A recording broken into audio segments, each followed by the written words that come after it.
Hello, welcome or welcome back.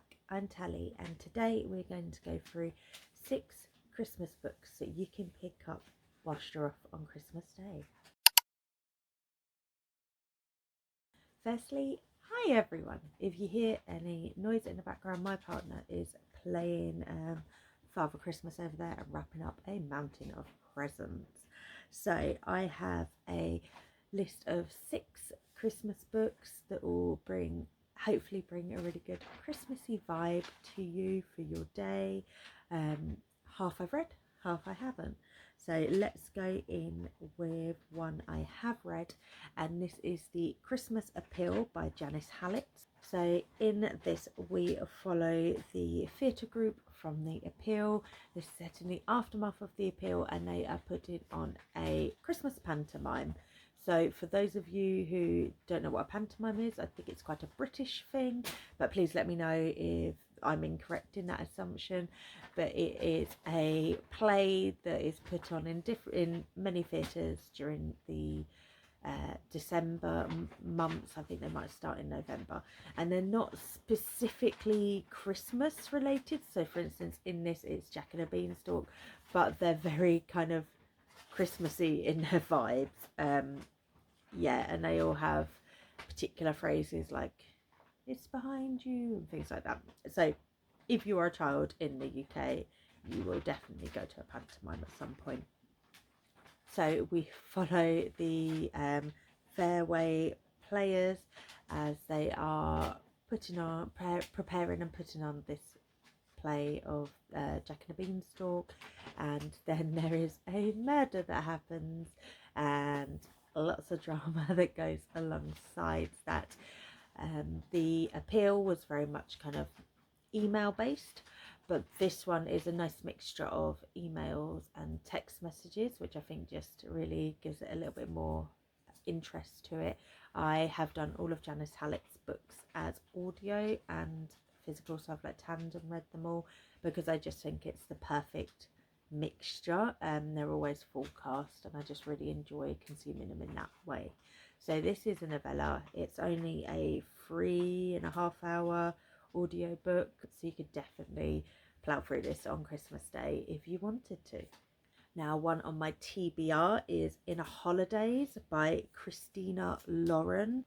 So this is a contemporary romance. It has a bit of a kind of sci-fi element. So we follow Maylin, who is on her way home for Christmas, and her home used to be her favourite place, but now she has a lot of negative memories associated with it, and on her way she is involved in an accident, and then she finds that she has to keep redoing the day over and over.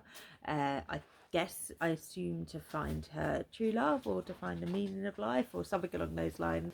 I'm not 100% sure, but this sounds fun. I've only read one Christina Lauren book so far, which was The Honeymooners. They have a very large list. It is a duo, isn't it? They have a very large list of books, and they seem to be quite well liked. So I really enjoyed The Honeymooners, so I think picking up more by them would just be a fun experience, and perhaps the Christmas one would be a great one to start with.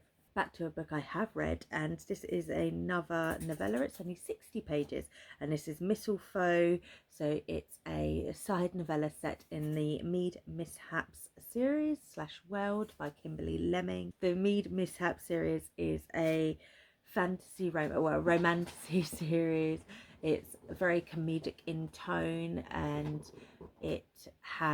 every book has a different couple, and they are always, one of them, usually the male interest, is usually quite monstrous in some way. Mistletoe follows a woman who works with her dad, or works for her dad. He is a blacksmith, and she has a sword that he made that is very snarky and can talk. And then one day she enters the fox demon's territory, which her dad done previously and he has been punished for, and then he turns into a human and decides he would like her to pretend to be his bride for a winter festivity that the demons are doing. And yeah, it goes from there. It's only about 60 pages, so I don't want to reveal too much, but it's a really, really fun book. It came out on Christmas Day a few years ago. I think it was like 2021, and I read it on Christmas Day, and it was just the perfect read. So if you're looking for something very quick to read, something that's quite fun and quite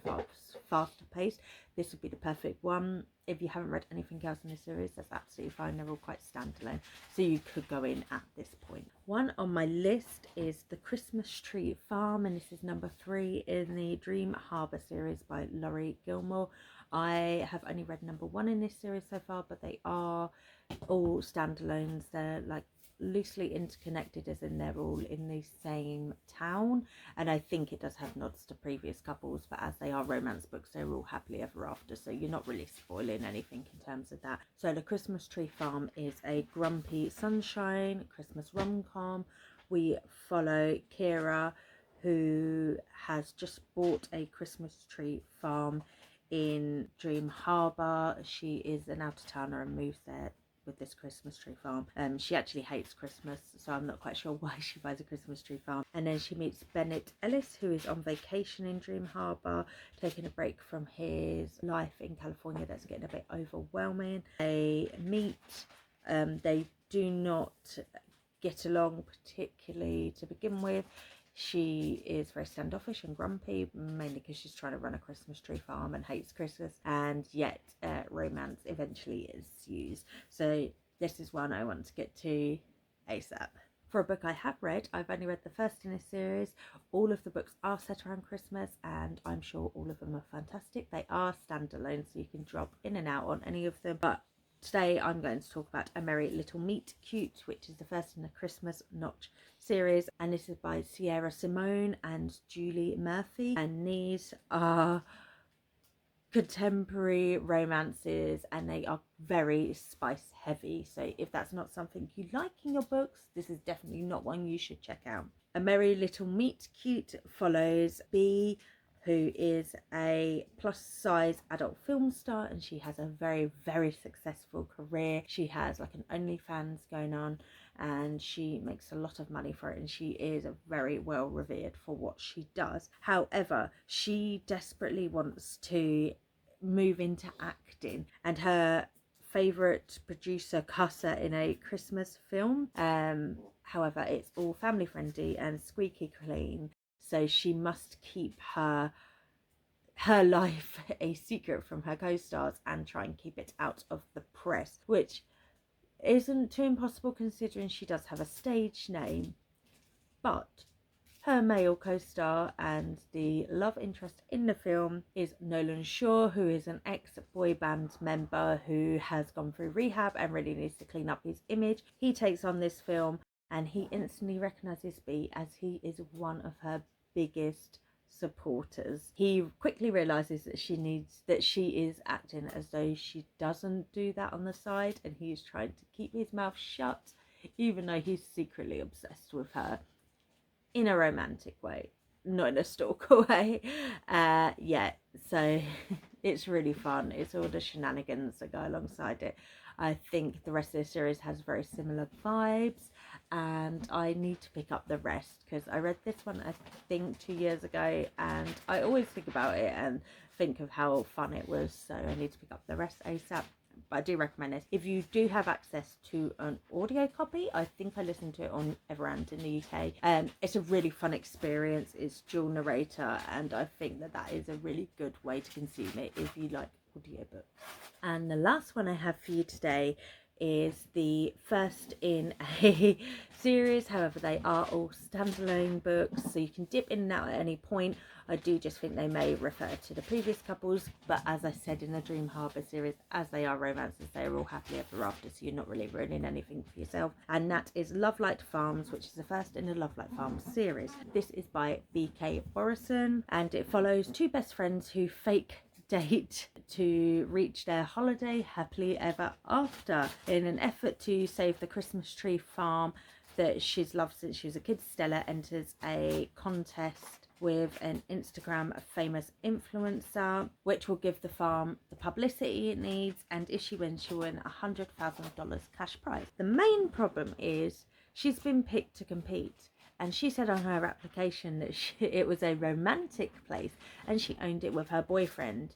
And she does not have a boyfriend. So she asked her best friend Luca to pretend to be her boyfriend. And we love a fake dating trope, right? I mean, it's fun watching them realise they have feelings for each other. So yeah, these are all books that I think you could get through quite quickly. They're all very Christmas heavy. I think they'll be perfect over the festive period if you have some time off. Let me know in the comments any that I've missed off the list or that I should be checking out over the festive period. And I will see you tomorrow. Bye, friends.